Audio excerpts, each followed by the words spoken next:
Hey guys, hope you all have been well. Welcome back to my channel. On today's video, I'm finally going to be getting to my cheek swatches of the rest of my blush collection. This series of swatches will be broken up, I think, into 3 or 4 videos based on color story. The reason why I'm doing that instead of my usual by brand strategy is because a lot of these are just 1 or 2 pieces from different brands. So on today's video, it's going to be the brown neutral category. I looked at the blush and whatever color pops out the most to me is what I went with. So if I see a lot of peach, it's going to go in the peach category. We have 5 blushes today. I'm going to be swatching 1 on each cheek. So I'll do 1 blush on this side, 1 on this side. And the reason is because every time I do anything more than 4 or 5 on my cheeks, they get irritated and then I start to break out. So please just bear with me. I'm trying to save my skin. So if you're interested in what these 5 blushes are and how they're applied on my tan complexion, I hope you decide to stay tuned. We're gonna get straight into some swatching. Before we begin, just general tools of the trade. I'm going to be using my MAC 116 brush. This is a standard blush brush, and I have a napkin on hand just to wipe off the excess in between swatches. I'm going to start off with the Becca blush in Wild Honey. This happens to be one of my favorite finds of 2020. I think Becca would consider this a matte formula, but being that it is a baked blush, you're still going to get a little bit of that sheen, kind of that mineralized gloss right on top. So we're gonna go with this cheek and I just tap in. This is how much product comes on. It does have a bit of kick up. It's very powdery, but that generally tends to happen with baked formulas like this, kind of a softer press. And I do have a bit of bronzer right at the backs of my cheekbones. So I'm applying it right here, and as you can see, it blends really well into my bronzer, which is kind of the perk of a brownish tone blush. It just blends a whole lot better into the bronzer. Now I know Becca is going out of business. They will be no longer. So if you can get this on sale anywhere right now, I definitely recommend that you pick it up. I do have Songbird as well. I will be swatching that in a separate video, but I must say out of the 2, this is the one that I recommend. It is just, it's perfect. It's such a great everyday blush for tan complexion if you want kind of something very neutral, middle of the road. Love this blush. Again, one of my favorite finds of 2020. We're gonna move on to Laura Mercier, and this was a recommendation off of a YouTuber. I forget her name. I think it might have been Michelle Wong. I saw this in her collection of blushes and I was in awe. This is one of the ones that kind of blends between 2 different colors. There's definitely a bit of pink in it, but when I see it, I think, oh, that's brown. In it, there's a bit of sparkle. It's kind of similar to NARS's sparkle. They're just kind of dispersed, very tiny shimmery specks in it. Not so much a shimmer blush where it's kind of really blended into the blush. This is just, there's specks in it, okay? Specks of glitter. So let's take that, tapping. How much comes off. Not as much kick up as the Becca one. You'll definitely see a bit more of that pink coming through, but much like the other blush, it blends very nicely into my bronzer. Those tiny specks of glitter that you see, it really doesn't stay on the face. It's not the formulation where the glitter adheres to the skin. It's kind of just like fluff. The moment I saw this blush on that video, I immediately went onto Macy's, I think it was, and I put it in my cart. I had to own it. So again, here we have Becca's Wild Honey and Laura Mercier's Fresco. All right, so we have a blank canvas again. We're gonna move on to our next 2.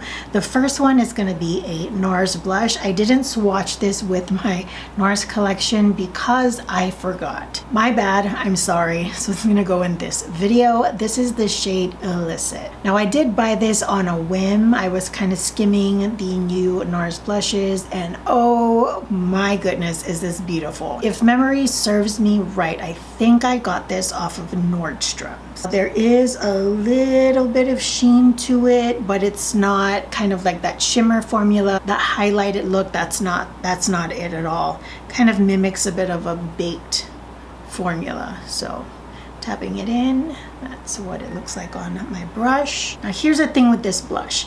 If you can't find Becca's Wild Honey and you're like, man, I really wanted that blush, can't find it anywhere, Becca's going out, they're leaving the room, where can I get Wild Honey? If you can't find Wild Honey, just get Illicit. They're very similar blushes. So good. It's so beautiful. And again, with these like more brown blushes, you can use it with like any eye look. I have a bronzy brown look going on, and I mean, it's working. Okay, moving on to our next blush. Cleaning up my brush here. We're gonna move on to Tom Ford. And this is a blush I think I might have seen from Michelle Wong as well. And this is Inhibition. Now I did pick this up on Macy's. Currently, I haven't seen it on Nordstrom. And it's not on Beautylish. It might be on his own beauty site, but I know that for myself, I purchased this on Macy's. Now looking at the pan, you definitely see the pink in this, and with a heavy swatch, I think it pulls more pink. And by heavy swatch, I mean rubbing your fingers in it and swatching it on your hands.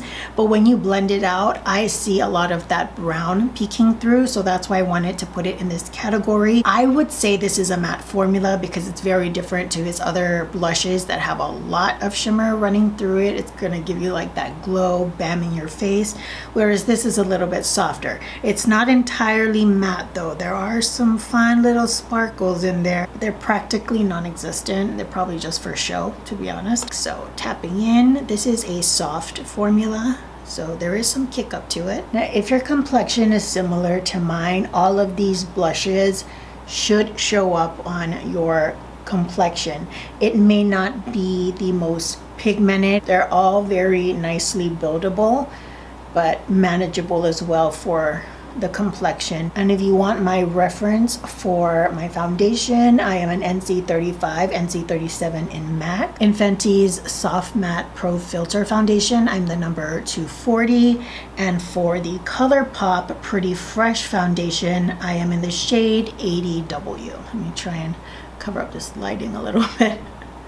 There we have that shade. So here we have Tom Ford's Inhibition, and on this side we have NARS's Illicit. And finally, we're going to go with Mr. Patrick Ta himself, and this is in She's So LA. This is one of his duos with the cream and powder formula together. And this is what it looks like right here. I will be showing you both products on my skin. So I'm gonna start off with a sponge, and that's how I like to put on certain types of creams. Depending on the formulation, I might go with a brush, kind of a stiffer stippling brush, or even like this foundation brush. Those are generally the ones that I go to for cream products, whether it's my bronzer or certain types of blushes. But for today's video, I'm gonna use a sponge using the butt end right here, tapping it in, and then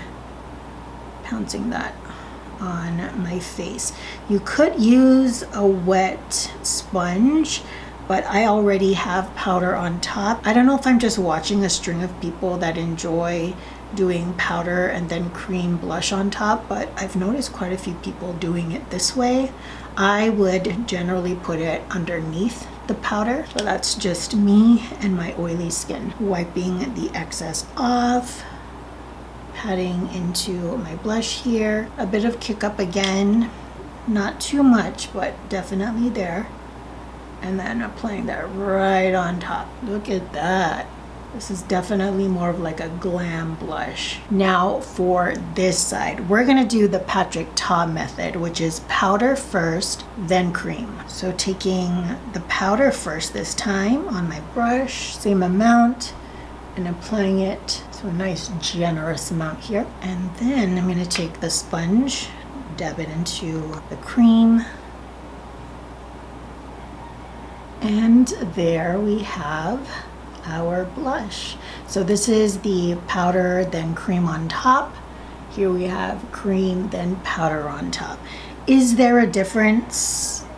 For me, it's subtle. Because the powder has a little bit of a slight sheen to it, then that glowy effect shows on both sides. So this is just more of like a powdery sheen where there's a slight bit more of a wetness look on this side from the cream product. Now I didn't apply a lot of cream, and that might be maybe one of the things that adds to the lack of difference. But because I have oily skin, this is what I would rather prefer to do if I were to go outside. I can definitely pull this off when I'm just filming, like for filming this video, I could definitely just leave this on. But for outside wear, on my type of skin, I'm oily and I sweat really easily, this is what I would go with. But there's still a sheen to it, so don't you fret. So there we have Patrick Taz, She's So LA. So there you have it, guys. As the first video of this string of cheek swatches. My cheeks don't feel irritated right now, which is great. So I think I'm gonna go with the same strategy, just doing a blush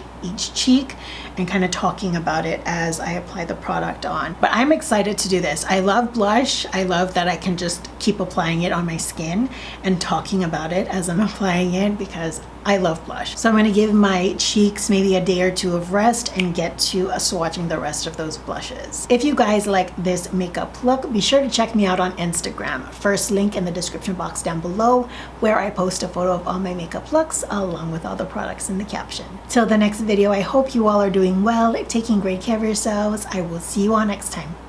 Bye, guys. Full transparency, my brows are thick because I messed them up.